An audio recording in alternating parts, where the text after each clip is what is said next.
Hi guys! Kung nagre-research ka about sa solar setup, isa ito sa pinaka-importanting decision, ang inverter. Kasi siya yung utak ng system nyo. So, unahin natin ang Grid-Tie Inverter. Ito ang pinaka-common at usually pinakamura. So, ano ang ginagawa nito? Ito yung nagko-convert ng solar energy mo para magamit mo sa bahay nyo. At kapag sobra ang production, pwede mo itong i-export pabalik sa grid. Ito naman yung pros tsaka yung cons niya. Pros niya guys is mas affordable, mas simple ang setup, pwede kang magbawas ng electric bill agad. Ang cons naman, kapag brownout, wala kayong kuryente. Oo, kahit may solar ka, kung wala kang grid, patay din yung system mo for safety reasons.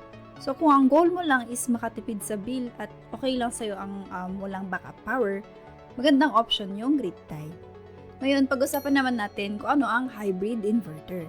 So, itong hybrid inverter naman guys, ito yung mas advanced na system.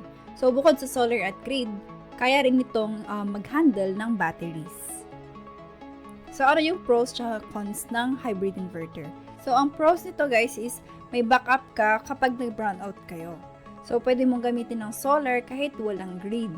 And mas flexible at pwede ka rin mag-upgrade later on. Next naman is yung cons. Mas mahal upfront, yes, and mas complex ang setup. So, kung nakatira ka sa lugar na madalas mag-brownout or gusto mo ng energy independence, hybrid ang panalo para sa inyo.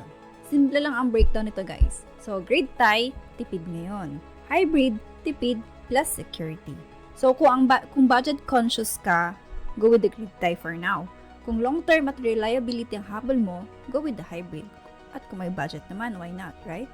Kung kaya ng budget, go for the hybrid inverter na agad. Kasi hindi lang naman siya about savings. Peace of mind din, lalo na sa panahon ngayon, or sa mga lugar na laging may brownout, especially summer. And that's it for today's video guys. If you have any questions about solar setup, comment below. At kung gusto mo ng mas maraming ganitong tips, just let me know in the comments too. Don't forget to subscribe, follow for more, and like and share this video too. Thank you so much. Solar smart at hindi lang basta solar.